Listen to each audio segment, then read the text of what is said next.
আজকে রান্না করব আম দিয়ে চিংড়ি মাছ দিয়ে টক। আম কেটে যে বলকে দিয়ে দিয়েছি, আম সিদ্ধ হচ্ছে। এবার চিংড়ি মাছ ভেজে নেব। এই যে চিংড়ি মাছ লবণ হলুদ মাখিয়ে ভাজা হয়ে গিয়েছে। এবার ওই আমের ঝোলের মধ্যে দিয়ে দেব। এই যে আম সিদ্ধ হচ্ছে, তার ভিতরে যে চিংড়ি মাছ দিয়ে দিয়েছি।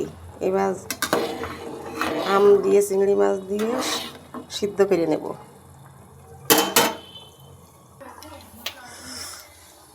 এই যে শস্য ফোড়ন দেব।